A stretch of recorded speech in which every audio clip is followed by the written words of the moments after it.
안녕하세요, 상구입니다. 오늘은 부동산 다운거래에 대해서 제 경험을 좀 들려드리고 매도자가 분양권 다운거래를 요구하는 경우 피해 없이 대처하는 방법에 대해서 말씀드리려고 합니다. 지금 보시는 지역은 남양주시 다산 신도시입니다. 2018년도 초에 저는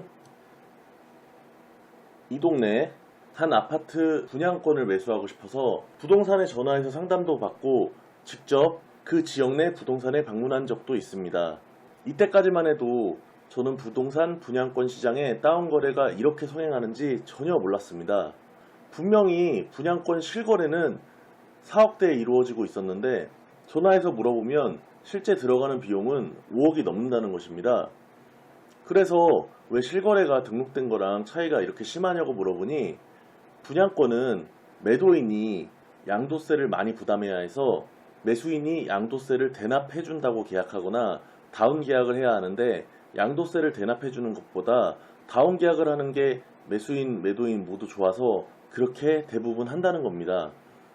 당황스러웠지만 실제로 그 지역 내 부동산을 돌아다녀 봐도 분양권 다운 거래가 이미 관행처럼 자리 잡고 있어서 일반 거래는 도저히 할 수가 없었습니다. 결국 저는 다운 계약이나 세금 대납을 해주는 것이 찝찝해서 그 지역 내 매수를 포기했습니다.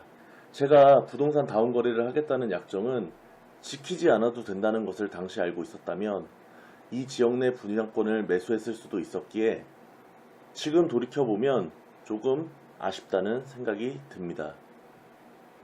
결론부터 먼저 말씀드리면 분양권 다운 계약을 해주겠다는 약속은 지키지 않아도 아무런 문제가 되지 않습니다. 대법원 판결을 보겠습니다.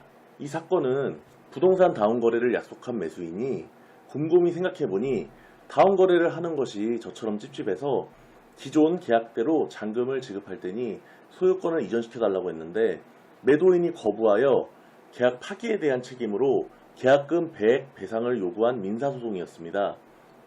1심에서는 매수인의 손을 들어주었는데 2심에는 반대로 매도인의 손을 들어줬습니다.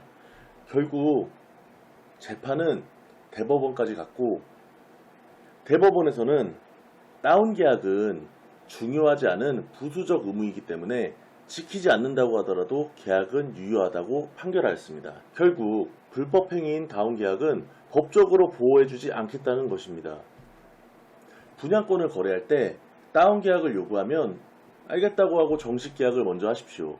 그리고 계약금을 많이 넣으시고 잔금 지급 시 다운 계약 불법이니 안 하겠다고 하시면서 잔금 지금 지급할 테니 소유권 이전해 달라고 하면 이전해주면 그냥 그대로 계약하시면 되고 거부하면 이 사건처럼 계약금 배액 배상 소송하시면 이미 대법원 판례가 있기 때문에 이긴다고 보시면 됩니다. 찝찝한 다운 계약 하지 말고 안전하게 분양권을 거래하시라고 이런 정보를 드리고 싶었습니다. 그럼 나중에 그렇게 강제로 계약이 체결되어 판매하거나 배액 배상을 하게 된 매도인이 다운 계약을 하겠다는 약속을 매수인이 지키지 않았다면서 손해가 발생했다며 손해배상 청구를 하면 어떻게 될까요? 대한민국 민법에서는 반사회 질서의 법률 행위에 대한 조항들이 있습니다. 흔히 말하듯이 도박빚은 갚지 않아도 된다고 하죠. 다운 거래를 하겠다는 약속이 도박과 같이 반사회적인 약속이기 때문에 지키지 않아도 손해배상 청구는 할 수 없을 것 같습니다. 결국 다운 계약은 지키지 않아도 되는 반사회적인 약속이니 매수자분들께서는 굴복하지 마시고 안전하게 정상 거래를 하시기 바랍니다. 2018년도에 이걸 알았더라면 지금 다산 신도시에 살고 있었을 텐데 지금 시세를 보고 있자니 속만 상할 뿐입니다. 오늘 영상은 여기까지 하겠습니다. 지금까지 상구였습니다.